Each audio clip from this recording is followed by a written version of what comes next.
Well, I'm still here because of whatever's going on down below. But I'm glad I am, because I got to watch a really fun episode. Of course, I'm going to like it because it's an Applejack episode, but it helps that it's a really good Applejack episode. Teen Applejack is adorable, and after 6 seasons, they finally made her toy accurate. Yeah, twin braids, no hat, that's the design they've been pumping out since season 1.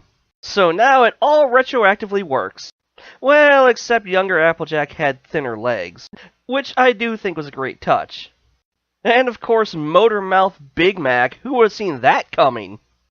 I think this episode and Brotherhood Social gave him more lines than the entire first 4 seasons combined. And they gave him a good reason for why he's become so quiet. And of course, why Applejack is so firm on honesty.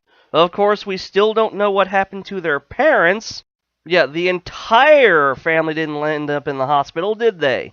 You know, I do find it funny that an episode built around the dangers of lying had a pretty deceptive description. I mean, yeah, sure, they all ended up in the hospital, but certainly not in the way any of us thought. And maybe part of that is our own faults for expecting something much heavier than what we got. I mean, let's be honest, we all pretty much expected a really dramatic episode, instead what we got was shenanigans, which is much more fitting the tone of the show. So, while I'm annoyed we still don't know anything about the Apple parents, I did really enjoy this episode. Especially seeing a younger, filthier Rich wearing a bow tie, because, as we all know, bow ties are cool. I kinda wish I'd kept mine now. Oh well. Also, his fiancée, Spoiled Milk. Spoiled Milk! That's great! Dan says a couple of things. One, that pony last names are indeed transferable by marriage. And 2, she was going to be an awful pony no matter what. Also notice how her muzzle was a regular shape in the flashback, which proves that some form of plastic surgery does exist in Equestria. Seriously, what is with these episodes raising many questions? Although a sight gag did partially answer one.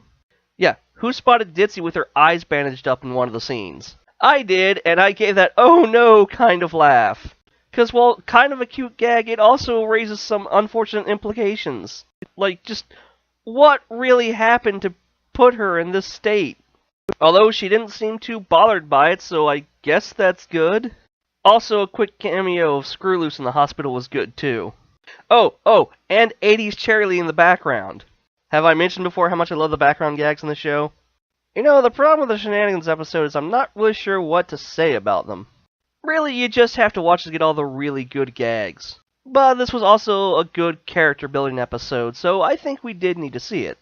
And I'm sure these younger designs will start popping up in fan art any day now.